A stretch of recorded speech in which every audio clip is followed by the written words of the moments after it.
What's up, listeners and supporters of the Ain't Hard to Tell podcast? We need some help from you, and it won't take up too much of your time. As we grow, we always want to hear your feedback, so take a minute or two to fill out a short anonymous survey. The survey link is right in the episode notes for this podcast. It's easy and takes less than 5 minutes. As always, we thank you for your continued support.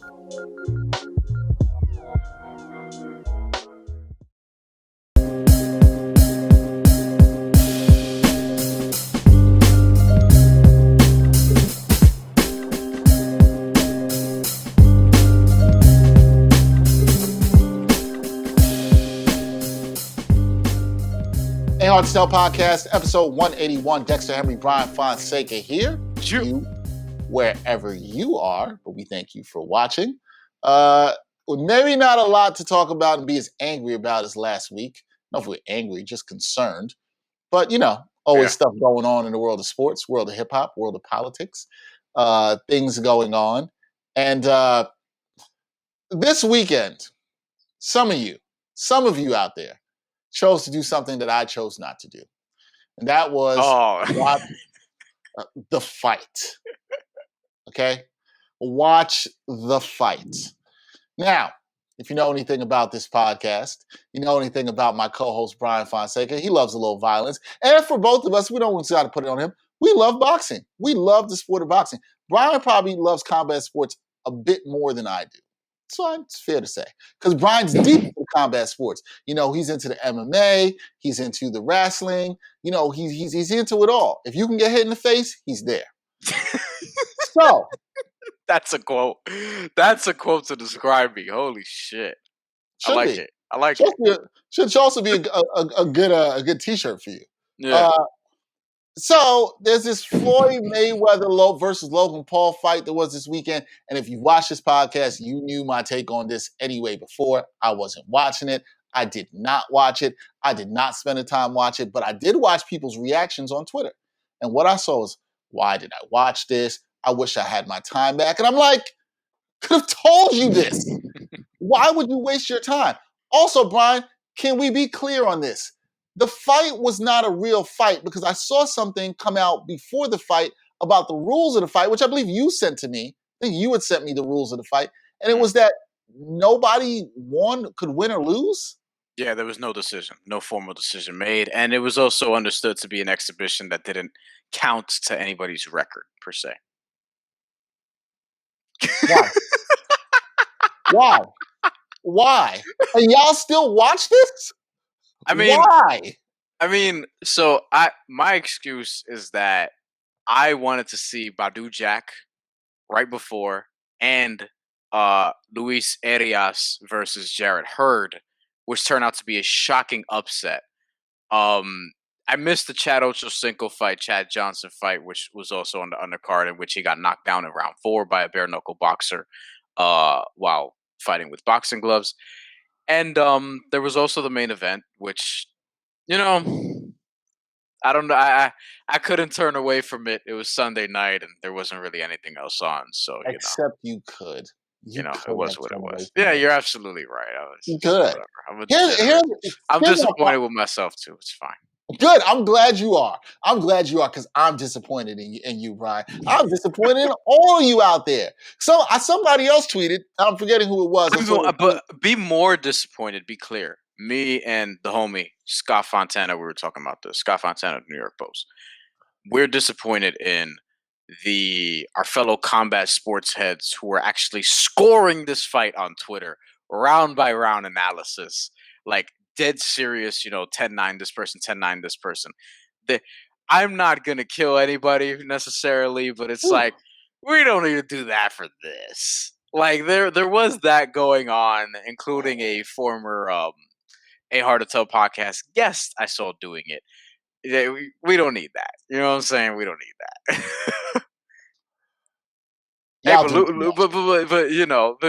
I know you're stunned, but look, Luis Arias, minus 1,500 underdog, beat Jarrett Hurd in the split decision. Like, that was Luis Arias, who lost to Danny Jacobs by decision not that long ago, who had 2 losses, against Jarrett Hurd, a former multiple-time unified world champion, who then lost to Julian J. Rock Williams not that long ago, unfortunately. let me also get this clear for the people. You watched undercards where there were actual stakes. There were Mhm. actual stakes only to lead to a main event that was an exhibition. Yes. So here's the thing. I actually think so. I'm gonna. This is the serious part of what I'm gonna say, right? There's seriousness around this There's conversation? so Okay. serious. Okay. Let me say this quickly about the fight itself before I get into Sure. my Go, serious please part. go ahead. It was bad, and Floyd Mayweather was obviously he had hair. I'm not scoring seriously a fight where Floyd Mayweather enters with hair. Okay. Well, but tell me why it was bad, because I didn't watch. I didn't watch a highlight. I didn't watch No, anything of this. Why no, was this bad? it's like not bad, but it was like it was what it was. What it was expected to be, at least from my end. Like I expected Floyd to just try not to get hit and not to be made look stupid by Logan Paul, but I expected him to, carry him into the eighth round, which he subsequently did. Logan Paul, he's not gonna hit Floyd Mayweather. He might have hit him like twice. Like Floyd Mayweather outboxed him and did what he did. Like there's no need to like actually get into the actual boxing part of it. And then Jake Paul, There's then also no need to watch this, but and that's then and then Jake Paul on Twitter tweets out that, "Oh, my brother just defeated Floyd Mayweather," and then to which I quote tweeted and said, "This is how we had the election fallout that we did, because somebody clearly lost, somebody clearly won, and then a whole bunch of people think that the person who clearly lost won, and that's how we are where we are today as a country." Funny because I was just on a podcast talking about how all these things are connected, which and then arrived to Doggo Heights. So anyway, in terms of in the stores now, actual, people in stores now. yeah, yeah, definitely do that and support that, so then I could do that for a living. Anyway, so basically, like the serious part of this is that this is not going away in terms of the celebrity boxing and spectacle and all this. I think Lamar Odom and Aaron Carter is still supposed to happen at some point. Jake Paul's going to fight Tyron Woodley, and Tyron Woodley could actually kill him. So that's going to be interesting, and I think that's actually going to be on Showtime too. But we'll see about that. Um, Showtime, who actually had last night's fight, not Triller. So we'll see what happens there. Now, I think this is something that's not going away, and at this point, it's like, I mean, I'm kind of just embracing it for what it is because it's just not going away, and I do think that while I don't like it, obviously from a purity standpoint, I do think that there's a way that boxing could capitalize on this, and that being sort of the model that you saw last night and sort of what you've seen on some other cards, though there needs to be more of it, is having actual fights on the undercard of these bigger, celebrity boxing exchanges or whatever, instead of just filling it out with celebrities. Like maybe that's the way for people to get a pay-per-view gate and for revenue to generate and things of that nature, and for the boxers themselves, the actual ones, to make more money. I feel like it's a fair thing to sort of raise. And in totality, and I had just said this on another show that's probably going to be out today. Shout out to the homie John Perez, is that uh the real way for like boxing to sort of heal is not, it doesn't really have to do with celebrity boxing as much as it's what we've talked about, the executives and the people in power, needing to make the fights that people actually want to see. And then there's a media element of this as well. For instance, this is what gets covered: Floyd Mayweather versus Logan Paul. If I'm looking at all the other outlets covering this, and there are a lot of them, probably 1% of them are mentioning Badu Jack's knockout victory over an undefeated fighter, and Luis Arias's upset victory over Jarrett Hurd by split decision, which is remarkable that he, didn't get jobbed out in that. He probably earned a unanimous decision. The thing is, boxing's issue is that the coverage that it gets, it really stems from that. The legacy outlets or the big time outlets, they just cover it in a very simplistic way. What are the big fights? Boom, boom, boom. Here's your coverage. And then other than that, it's just boxing specific outlets or combat sports specific outlets. And that they're going to be there with niche audiences. I'm going to be there and things of that nature. But it's like, how does a sport really progress? media outlets have to have the balls to go out and actually cover boxing because, and the reason why you do this, there are a lot of excellent stories within the sport behind a lot of these fighters that we can learn about and be inspired by and tell in a way that is unique to other sports, in boxing and in MMA in particular. Like combat sport athletes, you're not surrounded by a lot of people with master's degrees in that world. Like these are people who really had to get it out the mud, and we could really learn a lot from the men and women who participate in these sports.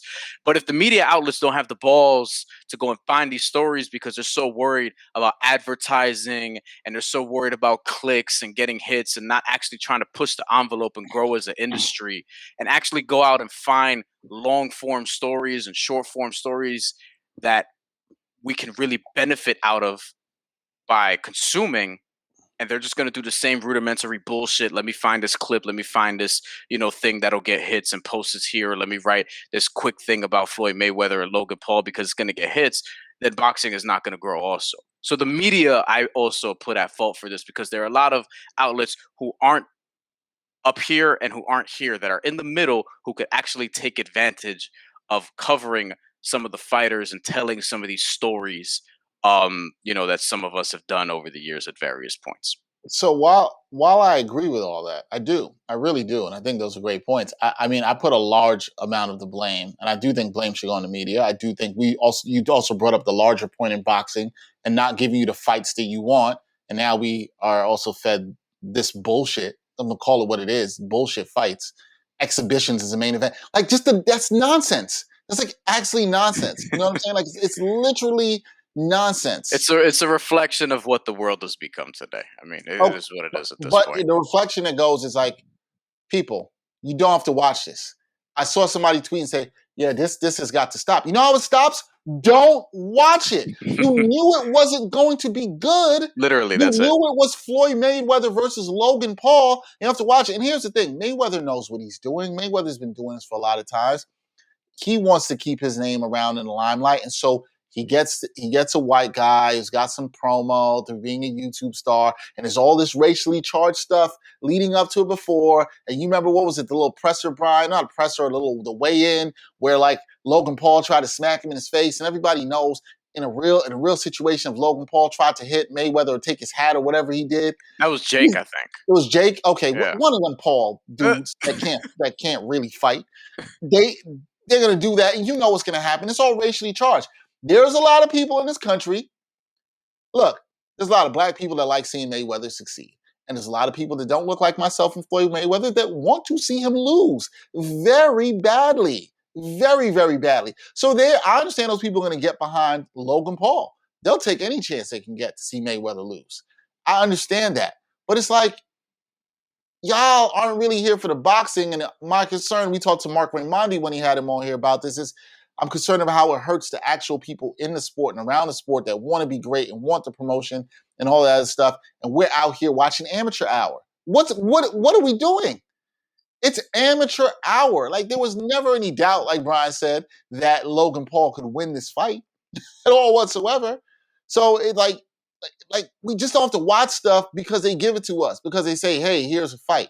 No. And what I chose to do is, I'm not watching any of this nonsense. Y'all want to be out here and watch it? Some people want to accept it. No, not me. Sorry. Call me old school on it. Nah, not out here watching. I'm not out here watching the pros fight the bumps. Because what's next? Y'all gonna ask to see the 2021 NBA champion go into a YMCA and play some men over 40? Why not? Why not? It's the same thing. Why not? You know, when has it ever been good to be like pros going against bums? And now we're making pros versus bums the main event. Shame on you. The last thing I will say, the absolute last thing I will say on this in particular, is that the fight wasn't actually the most absurd thing of the night. The most absurd thing of the night was Logan Paul's introduction. If you've been following along some world news, Logan Paul, now a resident of Puerto Rico, and he lives in Dorado, Puerto Rico, and was introduced as fighting out of Puerto Rico.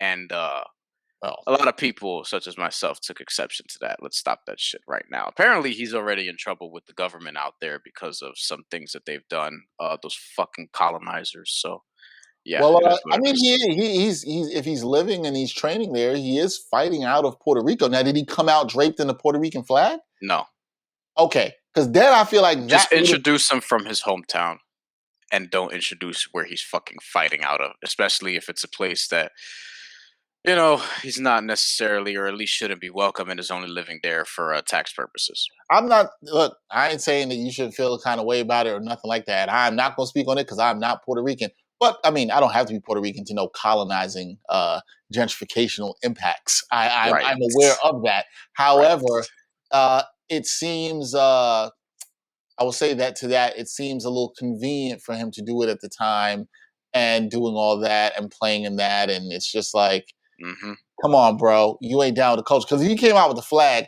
I'm not saying that I would have done this, but I could see if some of your people, Brian, might have wanted to riot and rip the flag from Logan Paul. I would understand it. It would have been a great wrestling move. I mean, Bernard Hopkins once, picked his nose with the Puerto Rican flag, and then he TKO'd Felix Trinidad right after that. So it is what it is. I would just say that yeah, we could Logan Logan Paul doing that and Bernard Hopkins doing that, two different things, because Bernard Hopkins was obviously just trying to piss off his forthcoming opponent. Logan Paul is just in turn, I guess, effectively representing a place that he doesn't actually represent. And I just want to make that clear. He's trying to be down with y'all. Really, really, really trying to be down. We don't Really. need him. NBA, we are in the second round, Brian, already. NBA playoffs moving rather quickly. We are in the second round. There's some interesting second round matchups. Some we thought there's teams I thought would be here. There's teams I thought wouldn't make it here, and they got there. We have no Lakers. The Clippers are here after being down 2-0. Unbelievably, the Clippers did not clip. We got the Hawks here after beating the Knicks. And the Hawks up, by the time you hear this, they'll be up one game in the series. Our producer Greg, Hawks in 6. That is the motto for him. What do you think? You got the Jazz going against the Clippers. We got the Nuggets going up against who are the Nuggets playing again? The Suns. Phoenix. Yeah. Suns. Almost forgot. It wasn't too long ago. Phoenix had knocked off the Lakers, which was a little shocking to me. I thought propaganda season was going to last a little bit longer. Word to our boy Gerard. That didn't happen, and you also got the Nets and the Bucks. So a lot of interesting series going on. Which ones? What do you want to look? Which series do you want to look at or talk about here? I'll just briefly say, I'm not going crazy over game ones in general, because I've learned my lesson. Like we've seen series where, like the Heat and the Oklahoma City Thunder many years ago, where the Heat lost game one and then swept the rest of the series. Like we've seen a bunch of those where game one, as I tweeted out during the weekend, is usually where the weird shit happens. That being said, Atlanta did their thing, but I still think Philly's gonna be okay and win that. Nets Bucks, we'll see. And the Western Conference that's where I'm having the most difficulty sort of picking it, right? Because to me, Nets Bucks winner, they're going to the finals. Whoever wins that series. Suns Nuggets. Mm-hmm. The thing with Denver is that with Nikola Jokic in particular, he's really the only guy who played deep into the bubble who hasn't really felt the effects of it to some degree. The Lakers and Heat both lost in the first round. I think that that's due to the quick turnaround. Again, those two teams who played deep into the finals last year and into October had a 6 to 7 week turnaround before having to be in training camp and then preseason and then all those sort of things. Like no wonder they had injury problems and issues all season. And then on top of that, a pandemic where Jimmy Butler lost 12 pounds during the season, came back and has one of his best seasons ever. Like it didn't make any sense. The Boston Celtics had a lot of injury issues coming out of the bubble, which they played into like late September. Jaylen Brown almost made it to the end and he got hurt. Jason Tatum, COVID issues, and he wasn't right for a while. And then he really, went up a level toward the end. And their roster construction compared to the other three teams was the worst. And the other two teams, in hindsight, probably not ideal either. But, and then with the Lakers with Anthony Davis. But I think that with Jokic, is he not gonna feel the effects of this? Because he's won MVP, he's played pretty much every game, he's playing a lot of minutes, the whole damn team on offense, because of what he has to do in terms of setting up himself and others, and carrying them on his shoulders. And they're Will Barton's still not back yet. Monte Morris is injured. They're starting Campazzo and Rivers, and I think Phoenix is built to really give them a series, if not beat them entirely. And I would lean Phoenix because of that. But man, like if Jokic is the best player in the series, I don't know. I think Yeah. Devin Booker has a great matchup though against Denver. So we'll see about that. Yeah, I think I like Phoenix a lot. I think Phoenix is gonna. I think you got to look at some of these teams gaining some confidence. Not saying that Denver can't be confident. I think Phoenix beating the Lakers, um, knocking them off even the way they did in the game 6 is going to give them a ton of confidence going forward. I know our producer Greg picked them to go to the finals as well. You can't discount Utah. They had the shaky game 1. They came back and took care of business against the Grizzlies. Now they have the Clippers. I think that's going to actually be a hell of a series. I know most people don't care about Utah, and a lot of people probably don't really care about the Clippers, but I do think that series is going to be fantastic. And I'm going to actually say this. Watch out for the Clippers, because I think the Clippers, in a weird way, you might look back at this, the best thing that could have happened for them was, especially coming off of blowing the 3-1 lead last year, they're down 2-0. They fought back against the Mavericks. I'm intrigued to see what kind of confidence that gives them going against the Jazz. Now, they can't play around with the Jazz like the way they did with the Mavericks. I think that needs to be noted. But I do wonder for that group sort of overcoming something together where everybody was ready to clown on them. They got the memes ready. Everybody's about to be 1, 2, 3 Cancun on them again. We knew what was going to go down had they lost that game 7. But they overcame it. They won 4 out of 5. They came back and they won the series. You got to give them credit for that. It's going to be interesting what that team could do going forward. I don't think it's very unlikely you see a very competitive Western Conference Finals, whether it's Clippers facing the Nuggets or Clippers facing the Suns. I think it very well could be Clippers and Suns. It could be really good, even if it's Jazz Suns, which I'm not sure the NBA wants either. But that could be very interesting going on. You talked about the East, Brian. I agree with you. I think in the East, Milwaukee, Brooklyn winner absolutely is going to the finals there. I think they're actually the 2 best teams in the East. While I like Philly, I have concerns with Embiid and his injury with the meniscus. We saw him play in game 1. However, I'm still concerned about that. Every time he fell in game 1, I was like, "Oh, I don't know." Same. Even when he came out with your boy Triple H, doing the intro and stuff, I'm like, "Take it easy, Joel. I know you're telling the crowd to suck it, and we like all that. We like it with the I liked what he was doing. I liked the energy he was bringing, pumping up the Philly fans. You want him to take it easy." Look, don't discount the Hawks. You got to watch for the Hawks. I'm not going to go crazy over game 1, but I think the Hawks can give them trouble. But I think the thing we saw in game 1 was the Sixers defense was able to trap and pressure them. So it'll be interesting to see. I think all these series are interesting. The last 8 teams left, I think they're all fascinating in a way in how they can go. But that Brooklyn-Milwaukee, that's going to be, I think, a really good chess match. Michael Grady was talking to me on the NBA Exchange about that, and he said this is going to be a really good chess match, especially now with Harden out. Don't know how long he's going to be out, folks.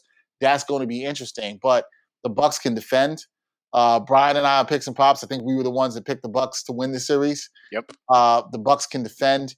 They can give the Nets problems. I don't expect them to shoot as badly as they did in the opening game. These series are all interesting. I think this is a really intriguing final 8 and since for this is the dropping, NBA. Hopefully we get some game 7s because we only had 1 in the first round. and since this is dropping Tuesday, we'll note that we're recording this before Bucks Nets games 2. So if the Nets blow the Bucks out for whatever reason, game 2, then whatever. I mean, look, the home team would still have won the first 2 games, so I wouldn't freak out about that either necessarily. Right. My last thing I would say on this is Clippers Utah. I do agree that was good for the Clippers to sort of get through that, and for me, it reinstilled confidence that I have in Kawhi and just sort of reminded me, because there are times where he hasn't quite felt like himself, but he's had an under the radar, like really good season. And particularly these last 2 games were reminded of like why people were sort of toying with the idea that he was the best player in the world following that 2019 NBA championship, even though in the semifinals. If a ball bounced the wrong way, we wouldn't have said such a thing. And that's just sort of how sports is, I guess, because that's how people react to things. But anyway, yeah, I think that he's the best player in that Utah series. I'm not overlooking Utah necessarily, but I've been saying all year long that the Utah Jazz are a team that's primed to be very good in the regular season and lose in round 2. Mm-hmm. You've been Clippers saying and Clippers in 6. You've been saying this all season long. I'm not shocked. I had a feeling you were going to pick the Clippers. I'm also going to pick them too because I do think there's something to them getting momentum off of this first round win and these guys gaining confidence. And And Suns in 7 also. Suns in 7. Yeah. The Suns. I'm gonna say Suns. Does that start tonight also? That does. Okay, I'm going to so say after when this podcast drops, we'll have it'll be 1-0 somebody, but I'm gonna lean Suns because I think Jokic has to be tired. Has to get tired at some point, and DeAndre Ayton is not gonna lock him up, but goddamn, he's gonna make him work. He's Yeah, gonna I make think. him work very hard. Well, if DeAndre Ayton plays like he did against the Suns, he will make him Yeah, work. the Against the Lakers. Lakers, excuse me, he Yeah. will make him work very hard. I like the Suns in that series. I'm going to actually go Suns in 6. I'm going to go with the Suns in 6 in that series. I'm Bucks in 7. I already said on picks and props. And the Sixers Hawks series, that's the one where I'm like, I don't know because I'm gonna say Sixers in 7, but I don't like. My Who pick was knows? Sixers in 5, and I'm sticking with it. I don't care. Sticking with it, Sixers I and don't 5. care. I stay with I it. just because I could totally see, especially toward the end where you saw the collapse and the Sixers. Like I feel like they figured something out. So we'll see. I like my pick was 5. I'll stick with it. But if I'm being honest, I don't really think it's only going to be 5 games. At that point, I will say that. But I still think the Yeah. Sixers are going to win the series. But um, the Suns and Nuggets, I think that there's a world where Jokic isn't quite Jokic, and that becomes a 5-game series in favor of Phoenix because he's worn down or whatever, and it Or finally catches up to him. and also just too many injuries, and the Suns just have more than they do, and that especially in the backcourt. And you talked about it being a good matchup for Booker, and I can see that. I don't know. I'm getting more on this Suns to the finals train with Greg. I'm kind of getting a little bit more on that. Before we move on from the playoffs, I got to ask you this too, Brian, because we've seen some teams get knocked out recently. Portland for one, Dallas the other, and you and I have been talking about some trade possibilities and stuff. Do you see Dame out of Portland? Do you see maybe KP out of Dallas? Oh, KP, man, like I said to somebody else, say he was awful in this series. Okay, his best game was Game 7. Clearly, moved well without the ball, played good, 16 and 11. But if you're going to be a number 2 in a Game 7, you got to give me more than 16 and 11, bro. You can't be coming with the 16 and 11. That's not going to get it done. And something just doesn't look right. I spoke with Greg, our producer, about this earlier. Something don't look right with him and Luka. This is a pairing I thought would be really good. They looked good in the bubble last year before Porzingis got hurt. Remember the first couple of games? I was watching them even in the lead-up games to the actual playoffs. They looked good. So I don't know what's going on there. I don't know if Porzingis is still hurt, but the Mavs got to make some stuff because they're paying this guy max salary. He has not shown up here in the playoffs once again. He looks lost, sort of disinterested. I don't know what's going on there. Now, the Dame, look, Terry Stotts is out now. They were going to blame somebody. They had to. They probably had to make the change. It's either Dame is going to stay or you got to start talking about Neil O'Shea and the roster construction around him. The Portland is constructed doesn't have enough. They probably should have started trying to tear this down 2 seasons ago, probably. But they also were coming off the Western Conference Finals, and that probably was full gold, and that's the reason they did not do that. But I think it's going to be interesting with Dame to see if he moves, I should say, where I don't know that. If he moves, who he could be moved for and who might trade for him. People are going to say the Knicks. You know that's coming. What I'll say is like the more I think about it, I just don't see Dame being traded because that's really his team. Like in a way that I don't see the two sides separating at this point. Mm-hmm. He wanted Jason Kidd, and Jason Kidd is not gonna, he pulled himself out of contention. But I do think that tells you that Damian Lillard is still gonna have a say in, who the head coach is, which I think is significant. But what if he asked for Jason Kidd, right? And then knowing that Jason Kidd Kidd, said no because they're not sure. I thought of that. or that he knew Jason Kidd wasn't going to come there at all. And then Mm. he's like, "See, management, y'all can't even get the guy I really wanted here. So now I'm out." I'm not freaking out about that, but what I'll say is that the more I think about it, the more I think they're gonna run it back with Dame and CJ and just work around them, because ultimately, what is the clear upgrade using CJ McCollum to sort of pair him with somebody? Like, I was joking around about in the chat, like, oh, you could do a three-way deal with Kemba, KP, and CJ McCollum, maybe even add a fourth and put in Kevin Love. But who is that helping? That's not helping anybody in that in that trade, no matter who's going where, really, necessarily. So, like, what is the clear upgrade from CJ McCollum? It's either you're trading him for somebody of equal value, and it most likely is going to be a guard, or if it's KP, like, how much is that? I mean, you think KP and Damian Lillard are going to be best friends automatically, right? And then there's also, plus the injury concerns.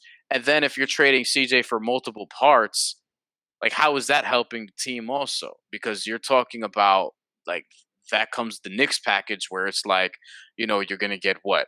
Obi and Quickly and young dudes. And how is that really going to help Portland if you're keeping Damian Lillard? So the more I think about it, I just think Dame will stay, CJ will stay, and then they just try to work it around them and, get a new coach and sort of, be like, hey, we have these two guys, but we have a new coach, and they obviously know that they have to do something on the interior. So I think that, whether they keep Nurkic or they move Nurkic, I don't know. He's only making $12 million this year and it's expiring, so he's easy to trade.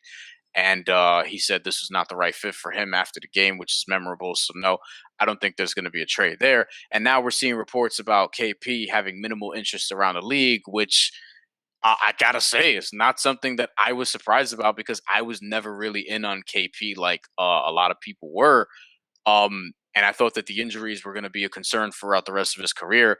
And it's not even just that. Apparently, people think that he has a freaking attitude problem on top of that. And then, he just had a not great playoff series where if he played a little bit Nope. better, they probably would have won.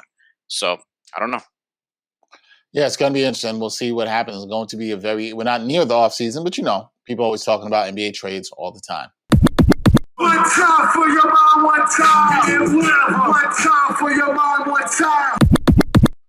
One time for your mind. This week, we didn't really have too much interesting around anything else going on in news. It wasn't as interesting as last week, where we were talking about a bunch of different things, including parents and schools and all that nonsense. This week, we're going to talk about hip hop. We had previewed this on a One Time for Your Mind a few months ago, talking about the upcoming DMX posthumous album release. Project Exodus dropped. Time you hear this almost now will be 2 weeks ago when it dropped. And one of the songs on there was a song called Bath Salts, which featured Jay and Nas on it. Bryan, I know you really enjoyed the track. I did as well. I think it's a really fun track. Good to see Jay and Nas another song. Second song we've heard them on this year. Although I think this one is much better than the other song. What did you make of it? What did you make of this track? Why did you like it so much? I think it's one of the nice joints that we've got in hip hop this year. We're about halfway done with the year, and there's not not much memorable that has come out of this year so far. So that also indicates why we are talking about this in particular. But look, it was much better than what we heard on DJ Khaled joint, which I thought was okay. But I actually thought that Jay-Z and Nas were, they were good in that song, all things considered. But I thought the production was a letdown, because you could easily see the build for the beat being better than it was. It was pretty anticlimactic when it, quote unquote, dropped. And then the hook was boring. And that was a common criticism that we had heard, from other people. And I just wanted to echo that. This, though, like, when I heard the beat, I was like, oh, this sounds like a typical, like, DMX, Rough Rider style beat, right? So it was good to hear him over that. And then with Nas and Jay, Nas notably going for longer. I think he had a 24. I would have to check. Jay only dropped a 16, which, I mean, not only because in this era, 12s are normal now. Nas went and had, like, I think a 24 and had a really good verse. Jay had a good verse, and they both had better verses than they did on the DJ Khaled joint. DMX brought it in, and it was like, wow, this is actually one of a pleasant surprise because I knew they were going to be on it, but I hadn't realized that they were going to be on it together on the same song. It's the most played song that I've seen right now, according to like Spotify's analytics. If anybody cares about that shit. And yeah, no, I thought it was a great record that I'm actually, gonna go back to because, they both all three guys really sounded good on it. And Nas especially, there were a couple parts in his verse where I reacted and in a strong way. And then Jay-Z with the every 6 months I need to do bucket list, which that was typical older Flex. Jay, but I like it. You know what I mean? I hope to get at that stage in my life at some point. Yeah, no, I like the song. I like the verse from everybody, like you said. Jay brought it. I like the beat. Sounds like your typical, very stripped down, simple Swizz track, but really good. Definitely liked what he brought. Liked the energy by all the artists on there, including X. This sounds like this might have been recorded by X at a very earlier period in his career. You can just tell listening to the album, the stuff that he's recently recorded, where he was older. His voice sounds a little bit different as opposed to early in his career. So I wonder how long Swizz had been sitting on this Bath Salt song. Seems like it's been a while.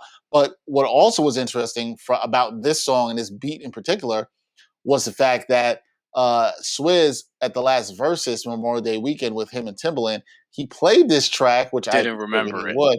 Didn't remember that until you pointed that out. Yeah, he played this track, and then he also played the J. Cole. There's a J. Cole verse apparently, and you can find the video. It's out there where he did not play the whole verse, but it sure sounded great. J. Cole was rapping on this, and I would love to hear this release. Swizz needs to release this. Don't know why or if J. Cole's left off the song. If there's another version with a remix with more people on it, don't know. But J. Cole sounded really good. His verse sounded good on that for sure. So I definitely like to hear that. Beat is fire. Energy by the artist is good. It was nice to see three New York legends rapping on one track. It's good for hip hop. I think too, I've seen the same, Bryan, on Apple Music. It's like the most played song, most popular song off the album. So I think you'll hear that bumping around a lot of places. It's a fun single, man. Like it's a fun song with really a lot of good energy. So it's definitely a good one to enjoy in a year of hip hop that has been slow, but we said this last year. Hopefully things are heating up more this summer. We have Sky Zoo's album dropping later this week, All the Brilliant Things. Hopefully we'll have him on the show very soon to discuss that. So we had it's gonna Lloyd be fun. Banks and Peter Rosenberg last week. I saw that, and I will say this: the Peter Rosenberg, because I listen to his Cheap Heat podcast sometimes, which is about wrestling, and he played a verse that Method Man has on that album, which I haven't heard the whole album yet, but I'm not saying it's as good as Lemon. It's a really good Method Man verse, though. Wow, you got my attention with that. I thought of the Lemon verse because I'm like, he's really doing this shit again, where it's just killing it the whole entire. I heard it a couple times over. That was my verse of the year last year. Yeah, if I remember correctly. Method Man, boy, woo! This dude, this is the best he's rapped of his career, and it's a career that spanned about 30 years. Yeah, and it makes me very intrigued to actually hear a project for him with the focus that he seems to have been having on these features. Just 10 of those. Yeah, like give me those, and I actually would be interested to hear it. I have not listened to either of those projects in their entirety, as you said. I did listen to the track with Lloyd and Benny the Butcher, and the track with Lloyd and Styles P off his album. But I'm gonna just keep it real. I kind of really wasn't like dying to go hear a Lloyd Banks album in 2021. The joint with Freddie Gibbs is good, though. I'll say that. Oh, I didn't even know there was a joint with Freddie Gibbs on the album. I didn't even know that. There's a joint with Freddie Gibbs on it. There's a joint with Freddie Gibbs, and there's another. Ransom is on it. It's some interesting guests, but I didn't finish it because it's 18 songs. Yeah, I'll check that. I'll check that out at some point. I'll get to it. All right, but let us know what you think about Bath Salts off the DMX posthumous album Exodus. I did listen to that album in its entirety, and it was kind of what you expect from a posthumous album. It was okay. That's really all I have to say on that. Not much, nothing much other than that. All right, that's it for this episode of the Hotel Podcast, episode 181. Hopefully next week we will have a good guest for you guys and more to talk about in the world of sports and hip hop. For Bryan Fonseca, I'm Dexter Henry. Until next time, y'all. Peace.